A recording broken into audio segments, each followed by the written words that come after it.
What is up guys, Hassan Malik back here.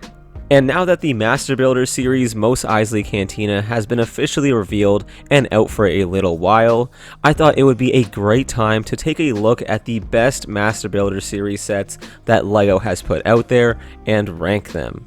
Specifically the top 5, since there aren't much to pick from at the moment. Real quick before we get into the video, I did want to remind you guys that the giveaway for $100 worth of your choice of LEGO sets is coming to a close soon. So make sure to click on the card above or head over to the video with the thumbnail you're seeing now, be a subscriber, and leave a comment to automatically be entered. Each giveaway does only run for 2 months, so make sure to enter before it ends.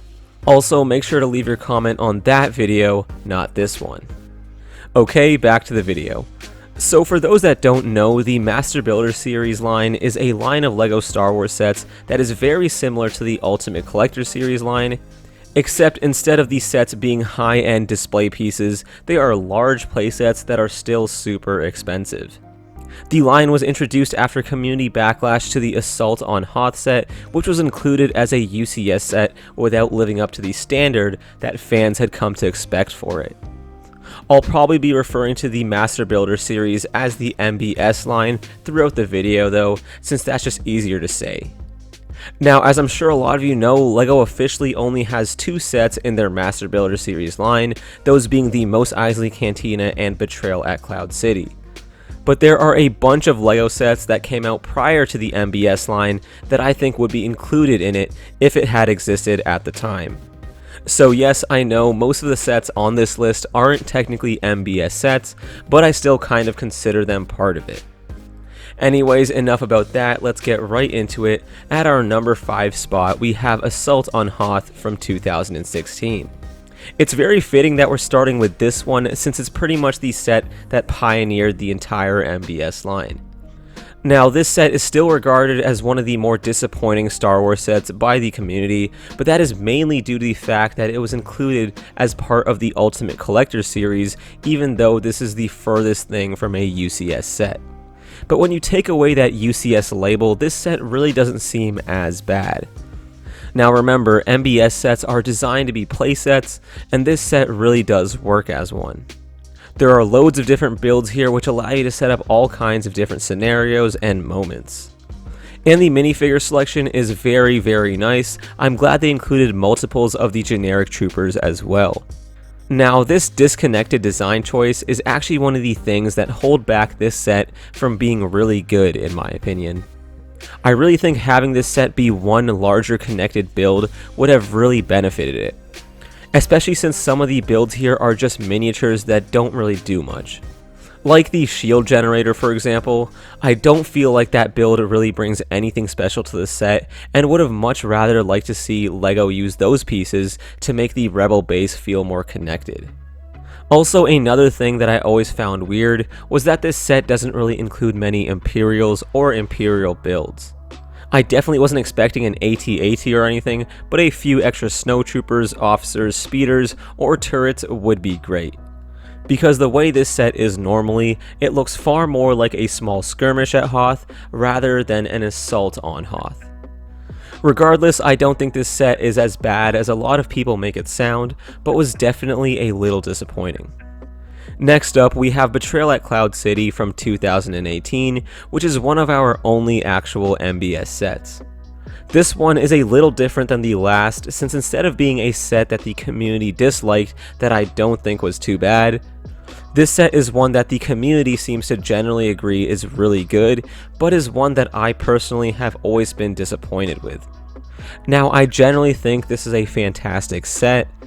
It includes so many different iconic moments from my favorite Star Wars movie, and includes probably my favorite variations of my favorite original trilogy characters. These figs are some of the best Hans, Leia's, Luke's, and Boba's LEGO has ever put out there. I also think the build overall is great, and the vehicles are even better.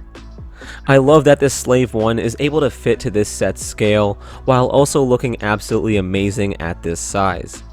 And the Cloud Car looks great too. Now that you know what I like about this set, let me explain why it's ranked sort of low on this list, although all these sets on this list are pretty great in their own ways, so none of these are really bad. But the thing is, this set is just one that doesn't appeal to me personally.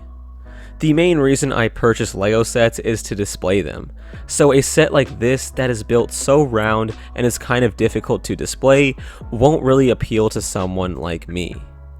I would have preferred this set to include extra parts to make it look a little better and structured from the outside, just like the new Mos Eisley Cantina.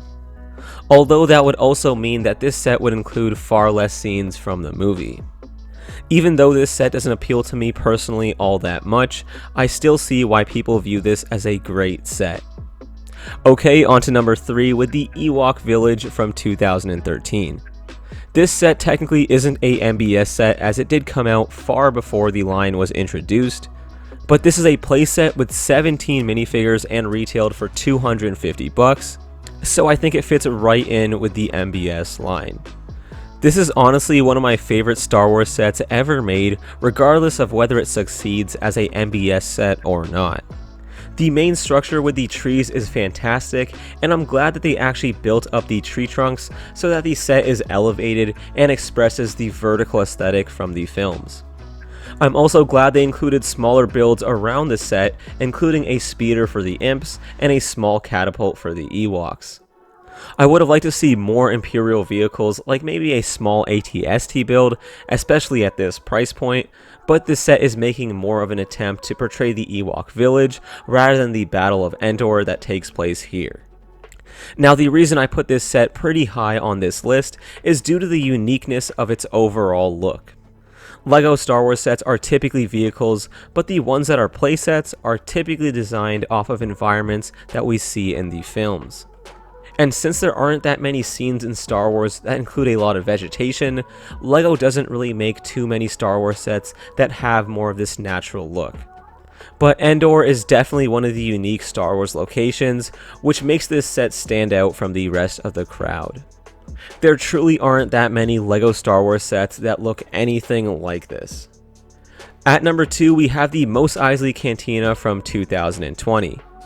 Obviously, this set was going to be rated pretty highly on this list.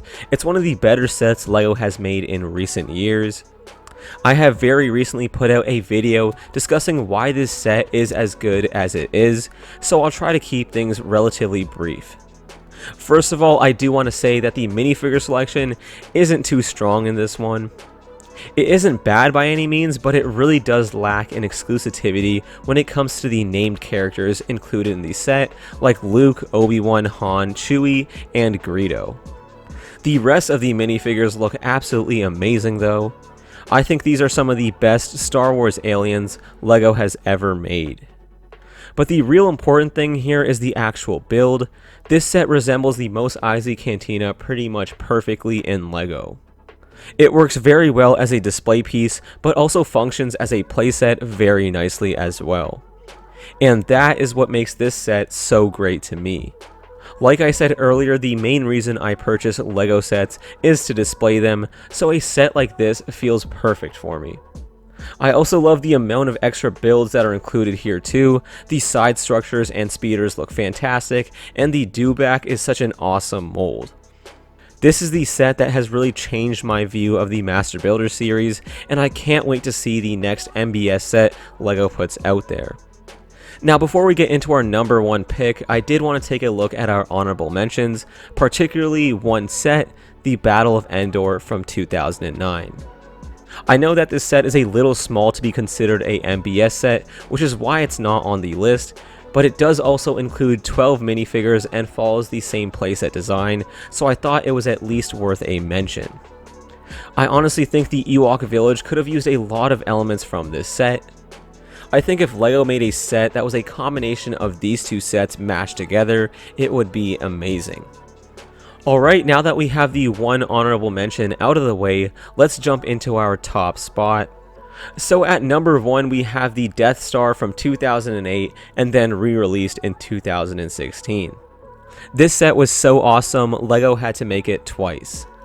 Obviously this was released far before the Master Builder series was created, but just take a look at this thing. It's a massive LEGO Star Wars set that includes 4,016 pieces, 27 minifigures, and retails for $500. This set is everything that the Master Builder series is trying to live up to. It excels both in terms of the build and minifigures. The actual set includes pretty much every iconic moment to ever occur on the Death Star and the Death Star 2. I'm not going to discuss each room since that would take a very long time, but these are pretty much all the memorable areas and scenes from the movies. The coolest part about this build to me though is the ability to reposition the laser, since it's so well integrated with the rest of the set. The minifigure selection here is probably the best minifigure selection ever included in a Star Wars set. It includes pretty much every major character from the original trilogy in multiple different variants. The 2016 variation actually has updated variations of these minifigures that hold up to modern LEGO standards, and it also includes 3 extra figures. No other sets on this list have executed on quality of build and minifigures as well as this set has. There is a reason that it is still available for purchase on the LEGO store. LEGO Star Wars fans have never stopped loving this thing for over a decade. Although it will be retiring soon, so if you are looking to pick it up and have the cash, I'd jump on it soon. The Death Star is the definitive LEGO Star Wars set and is not only the best Master Builder series set ever made, but also one of the best LEGO Star Wars sets ever made, period. And there it is, guys. Those are the 5 best LEGO Star Wars Master Builder series sets ever made. Before you head out, make sure to let me know what your list would look like and what other sets you would also consider to be unofficially part of the Master Builder series. And if you haven't had a chance to enter the giveaway, make sure to do so before it ends soon. But that will pretty much do it for me. Thank you all so much for watching, and I will catch you guys in the next one. Peace.